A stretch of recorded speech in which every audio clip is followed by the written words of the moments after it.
આજે મહેસાણા મહાનગરપાલિકાનું આપણું બીજું બજેટ આપણે રજૂ કર્યું છે.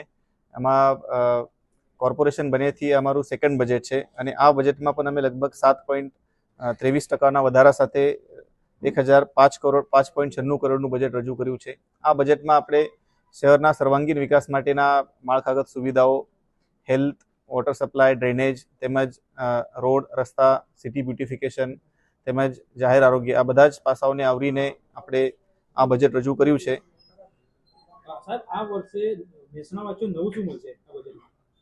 આ બજેટમાં ઘણી બધી વસ્તુ આપણે નવી લીધી છે. ધારો કે આપણો પરા તળાવ છે, એમાં આપણે મ્યુઝિકલ ફાઉન્ટેન અને આપણી પાસે જે વેસ્ટ વોટર છે એના ટ્રીટમેન્ટ માટેની પણ આપણે અલગ અલગ મિકેનિઝમ થકી ડેવલપ કરવાના છે.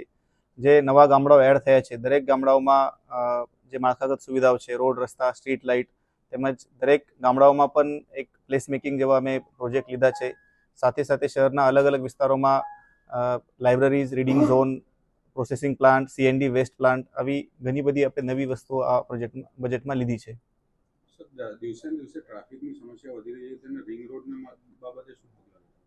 હવે આપણે કોર્પોરેશનનો આપણો ડ્રાફ્ટ ડેવલપમેન્ટ પ્લાન પણ લગભગ પ્રોસેસમાં છે. હવે અમે સરકારમાં રજૂ કરશું. એ પછી આપણે જે ટીપી પ્લોટ મારફતે જમીનો મળવાની છે એના થકી અમે રિંગ રોડ બનાવવાનો છે.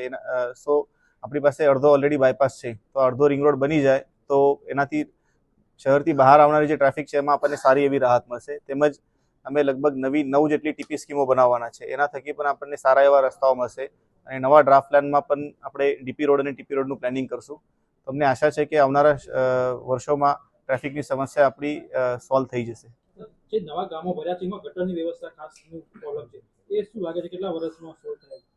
આપણે જે ગામડાઓમાં અત્યારે વસ્તી ગીચતા વધારે છે, ધારો કે પાંચોટ છે અને જ્યાં પોપ્યુલેશન ડેન્સિટી વધારે છે, હાઈરાઇઝ બિલ્ડિંગો ડેવલપ થઈ રહી છે, એને ફેઝ 1માં ઓલરેડી આપણે એક સરકારમાં DPR રજૂ કર્યો છે અને ટૂંક સમયમાં એ મંજૂર પણ થઈ જશે.